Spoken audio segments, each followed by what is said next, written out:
Hello my dear students, welcome to Taran sir classes. आज आपके लिए लेकर आया हूँ क्लास 7 की एलियन हैंड बुक से chapter number 4 the cop and the anthem के कुछ बड़े इंपॉर्टेंट मल्टीपल चॉइस क्वेश्चंस और साथ में कुछ एडिशनल इन्फॉर्मेशन दूंगा जो कि नोट्स की फॉर्म में होगी। और ये भी कहना चाहूँगा आप मुझे मेरी इंस्टाग्राम आईडी पर भी फॉलो कर सकते हैं। मेरी इंस्टाग्राम आईडी ये है और साथ में इस वीडियो के डिस्क्रिप्शन बॉक्स को देखना मत भूलिएगा ताकि आपको और भी वीडियोज़ के लिंक्स मिल जाएँ।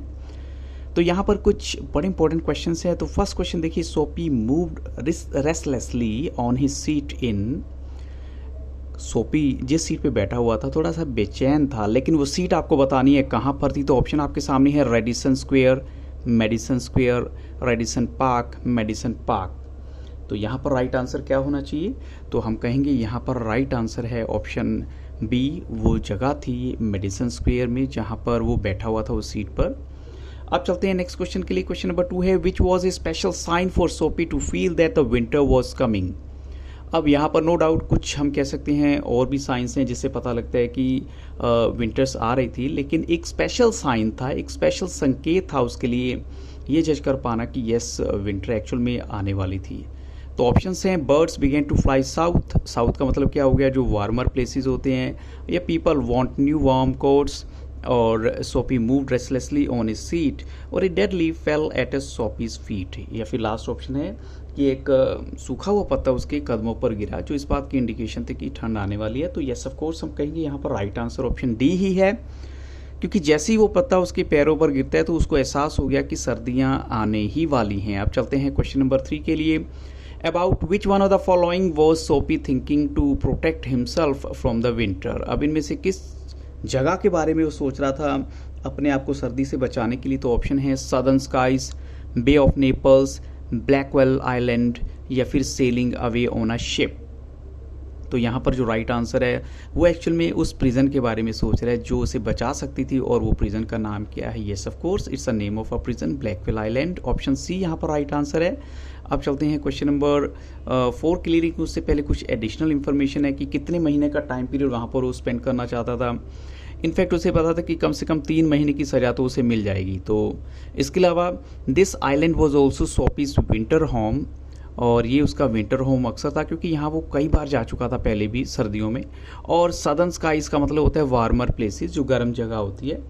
सो next question is, where would the richer New Yorkers make their plans to go to each winter. कहाँ पर वो जाना पसंद करते थे? तो ऑप्शन आपके सामने है शोर ऑफ कैस्पियन सी, शोर ऑफ मेडिटेरेनियन सी, और रेड सी, और ब्लैक सी। तो here the right answer is option B. जो रिच हैं, अमीर लोग हैं, न्यूयॉर्क के रहने वाले, वो अक्सर जाना चाहते हैं सर्दियों में मेडिटेरेनियन सी यानी उनके किनारे पर, ताकि थोड़ी सी हॉटनेस को फील कर सकें। और या फिर दूसरा ऑप्शन यहाँ पर गो टू फ्लोरिडा भी है, जो वैसे मेंशन नहीं किया गया लेकिन टेक्स्ट में आपको गिवन है वो। क्वेश्चन नंबर 5 है, how many newspapers were not sufficient to protect him. यानी सोपी को सर्दी से बचाने के लिए कितने न्यूज़पेपर उसके पास थे और वो प्रोटेक्ट नहीं कर पा रहे थे उसे सर्दी से? 2, 3, 4 या 5। तो यहाँ पर right answer yes of course यहाँ राइट आंसर ऑप्शन बी है। उसके पास 3 न्यूज़पेपर थे, but they were not enough क्योंकि ठंड उसे बहुत ज़्यादा लग रही थी। क्वेश्चन नंबर 6 है, after living his seat from Madison Square we did Soapy go first. सोपी कहाँ पर पहले जाता है? तो options are very clear. First option आपके सामने है, to go to a place where a great street called Broadway and 5th Avenue meet. यह एक ऐसी जगह जहाँ पर ब्रॉडवे और पार्क एवेन्यू हैं जो मिलते हैं, ब्रॉडवे और मैक्रोनी एवेन्यू मीट हैं, या फिर लास्ट ऑप्शन है Broadway and 6th Avenue meet. तो बट यहाँ पर एग्जैक्ट आंसर क्या होगा? So here the right answer is option yes of course option A यहाँ पर करेक्ट आंसर है, जहाँ पर ब्रॉडवे और 5th एवेन्यू मिलते हैं। क्वेश्चन नंबर 7 है, what did Soapy plan to have in a restaurant. Soapy restaurant में क्या लेना चाहता था एक्चुअल में? तो ऑप्शन आपके सामने है, a cup of tea, breakfast, lunch, या डिनर। तो here the right answer is option D, वो डिनर वहाँ करना चाहता था। क्वेश्चन नंबर 8 है, first of all Soapy stopped in front of a. सबसे पहले वो कहाँ पर रुकता है डिनर के लिए? फिल इन द ब्लैंक, उस ब्लैंक को फिल कीजिए। तो ऑप्शन है, a large and square restaurant, a small and square restaurant, a large and brightly lighted restaurant, A large and rich restaurant. तो यहाँ पर जो राइट आंसर है वो क्या है? Yes of course correct answer is option C, a large and brightly lighted restaurant. Option C यहाँ पर करेक्ट है। Now move to question number 9, who stopped Soapy from entering the restaurant. Soapy को restaurant में जाने से किसने रोका? तो options are the manager, the head waiter, or the waiter or the security? But here the correct answer is yes, of course, option B यहाँ पर right answer है। जो हेड वेटर हैं उन्होंने रोका था, और उसका रीज़न क्या था? उन्होंने नोट किया कि सोपी जो है बड़े फटे पुराने कपड़े पहने हुए थे और उसके जो शूज़ हैं वो टूटे हुए थे। क्वेश्चन नंबर 10 है, where was the shop with a white glass window, bright and electric lights? यहाँ पर जो शॉप थी, इनफैक्ट ये कहें कि ब्राइट इलेक्ट्रिक लाइट वाली, तो कहाँ पर थी वो? आपको ऑप्शन गिवन है, एट ए कॉर्नर ऑफ इस 6th avenue, at Madison square, at the edge of the 5th avenue, और at clock tower. So here the correct answer is yes, of course, option A यहाँ पर right answer है। At a corner of the 6th avenue वो shop थी। Question 11 है, what sudden fear did catch Soapy? यानी कौन सा fear उसके माइंड में आ जाता है? तो यहाँ ऑप्शन हैं, that he had no money to buy food, that the cop would arrest him, that the cop would not arrest him, और that he would die this winter. तो उसके मन में जो डर था वो सिर्फ यही था कि जो पुलिस वाला है वो उसको अरेस्ट नहीं करेगा। ऑप्शन सी यहाँ पर राइट आंसर है। क्वेश्चन 12 है, where was the another cop standing? दूसरा कोप कहाँ पर रुका हुआ था, खड़ा हुआ था? तो ऑप्शन आपके सामने, इन front of the restaurant, in front of the theatre, in front of the library, in front of the mall. तो यहाँ पर जो राइट आंसर है वो रुका हुआ था in front of the theatre. Option B correct answer है। क्वेश्चन नंबर 13 है, why did Soapy started shouting? Soapy ने शाउट करना क्यों स्टार्ट किया? ही वॉज डेड ड्रंक और he was in pain, to get himself arrested, to get help from others. तो यहाँ पर जो राइट आंसर है वो ताकि अपने आप को वो अरेस्ट कर सके, that's why he started shouting. Option C correct answer है। Now move to question number 14, whom did the cop help? यानी कोप ने किसकी हेल्प की? तो यहाँ पर ऑप्शन है, द मैन विद अम्ब्रेला, या Soapy, a lady to cross the street, और another cop. So here the right answer is yes, of course, यहाँ राइट आंसर है ऑप्शन सी। एक लेडी थी जिसको स्ट्रीट पार करने में हेल्प की थी उसने। So now to move to question number 15. How many times Sophie had visited the prison earlier? इससे पहले सोपी कितनी बार उस प्रिजन में जा चुका था? एक बार, दो बार, या तीन बार, या बहुत बार? Several times, many a times. तो यहाँ राइट आंसर क्या होगा? Yes, of course, right answer is option D. Several times he had gone there. अब चलते हैं क्वेश्चन नंबर 16 के लिए।